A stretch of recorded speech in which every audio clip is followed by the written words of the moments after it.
California Life is happy to welcome Dr. Karen Halligan. She's joining us today to discuss the dangers facing California pet owners and her book, What Every Pet Owner Should Know, Prescriptions for Happy, Healthy Cats and Dogs. Thank you so much for joining us in studio. Thanks, Heather.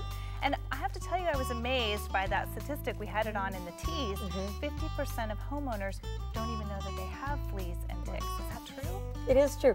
I had a woman come in the other day and she brought the dog in for scratching. This dog had 1,000 fleas on it, Heather. And I said to her, look. She goes, oh, that's what it is? And she lived in an apartment by herself.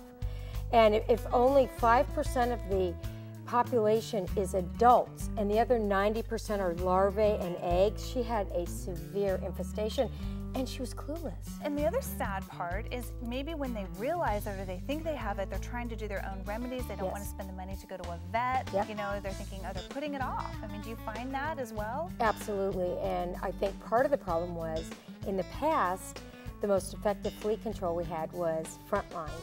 And you would have to come to the clinic and purchase it, and it was expensive. And so what's so great now is you can get the generic Frontline, which is Pet Armor, and it's the same active ingredients, same efficacy, same safety, but it's half the price. We're really hoping that people will do preventative because it's so much better for your pets and it saves them money. And these poor pets, when they get infested with fleas, they're miserable. They can't sleep. So it's just a win-win having this generic Frontline Plus available, Pet Armor. So, are you finding that it's more important to treat the pet than people just, you know, my house is clean, and I don't understand? Well, it's a very good point. People think I put one dose of Pet Armor on and that's it. And that's not the case. It can take months to get rid of your flea population because the fleas lay the eggs on the pet and then they fall off into the environment. And like I said, 95% of them are egg, larvae, and pupae. Only 5% are the adult fleas. So what you want to do is you want to break that cycle by doing the Pet Armor every month. But if you do have a lot of fleas and you have a possible infestation, you have to vacuum at least every week, and then you have to take that vacuum bag and take it out and put it in something airtight because the fleas can jump out of it. You have to do the upholstery and wash the bedding, and you have to do the yard. So pet, yard, house, all three areas. I know you have so many tips in your book, but what are some of just the biggest things people can do to make sure their pets are happy and healthy? I think the biggest thing for me is what you feed your pet.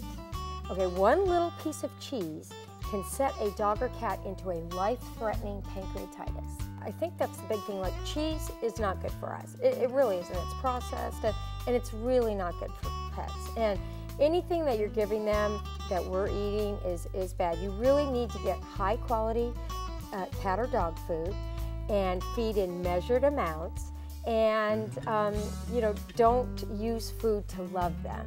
And it ends up costing you a lot in vet bills. And the pets now are getting fat.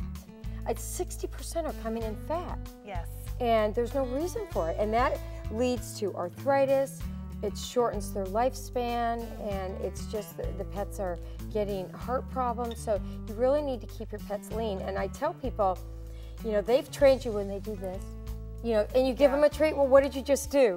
I know. You trained them to do this. Yes. So instead what you do is you play with them and woo, and have fun and hug them. And you know, people feel guilty because everyone works and they come home and they want to just love them with food, and they don't want that. They'd rather just go for a walk or have you play with them. Just like your kids. They just want like the your attention. kids. Yeah. I call it tough love, and your pets will live longer. Well, all great advice. Thank you so much for sharing all that and coming on our show. And if anyone's interested in your book, we have it on our website, and of course they can get more information. And thank you so much. All right, thanks, Heather.